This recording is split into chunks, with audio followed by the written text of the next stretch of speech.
My name is Chen Wei, and I was Bruce Lee's stunt double during the final months of his life in 1973.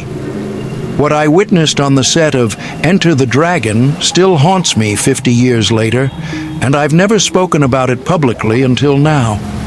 Some secrets are too heavy to carry alone.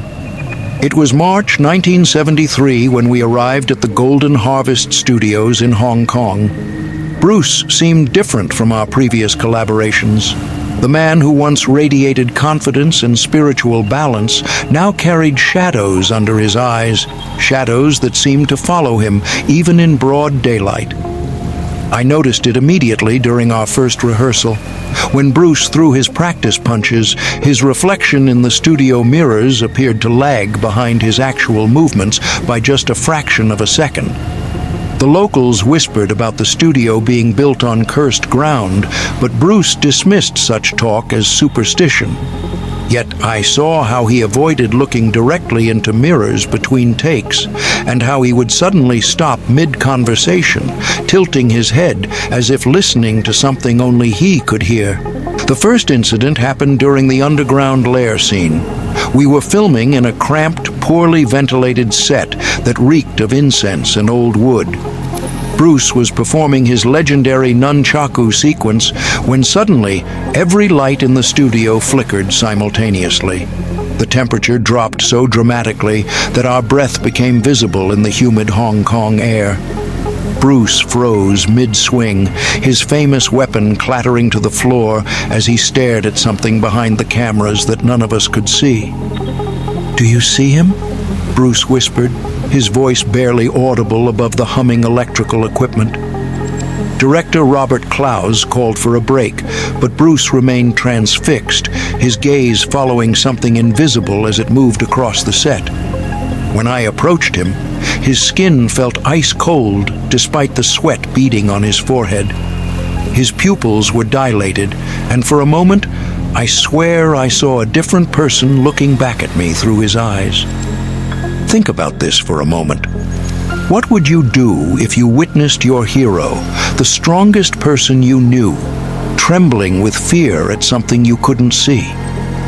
The supernatural encounters escalated as filming progressed. During the Hall of Mirrors scene, Bruce insisted we reshoot the sequence 17 times. Each take, he claimed, revealed a figure standing behind him in the reflections, a tall man in traditional Chinese robes with empty eye sockets that seemed to follow Bruce's every movement. The cameras never captured this figure, but Bruce's terror was unmistakable. Between takes, he would pull me aside and describe vivid dreams that felt more real than waking life. In these nightmares, an ancient martial arts master challenged him to a final duel, not for glory or honor, but for his very soul. The master spoke in Old Cantonese, warning Bruce that his fame had attracted the attention of forces beyond the physical realm. "He says I've disrupted the balance," Bruce told me one evening as we sat in his trailer, the Hong Kong skyline twinkling through the small window.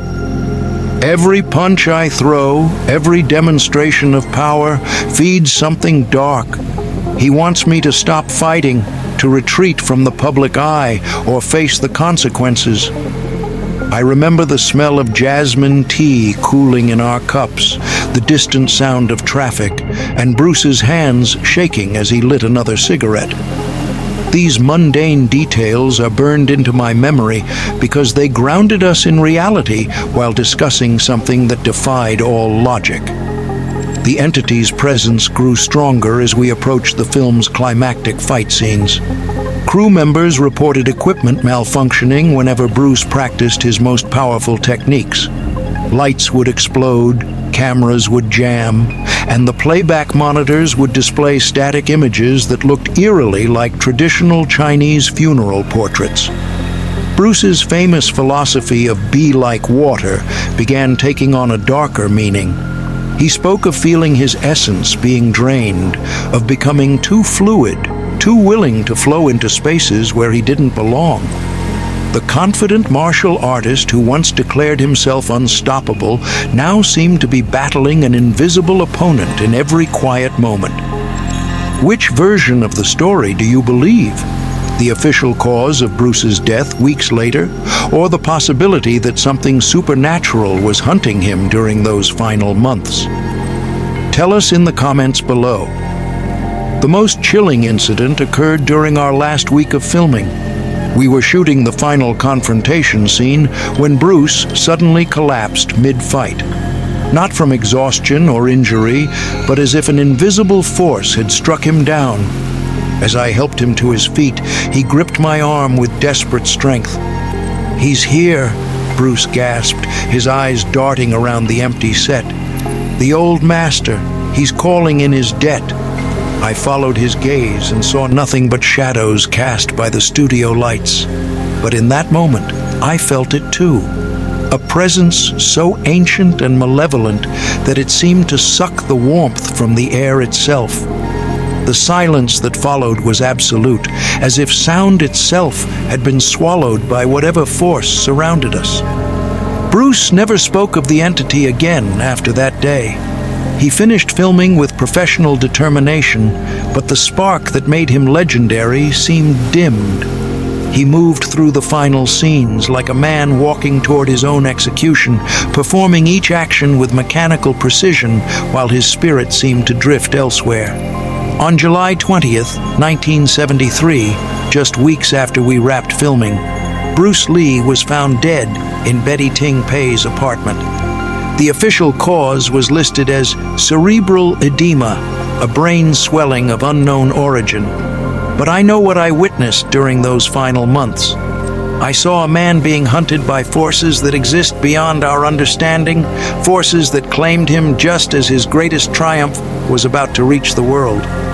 Some say Bruce Lee's spirit lives on through his films and philosophy.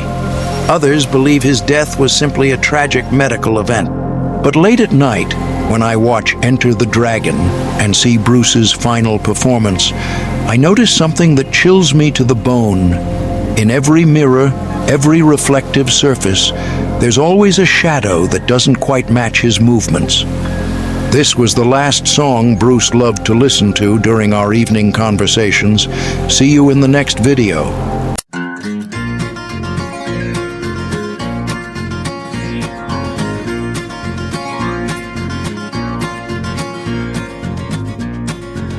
Cowboy, we're riding out one dark and windy day. Upon the ridge you rested as you went along his way. When all at once a mighty herd of red-eye calls you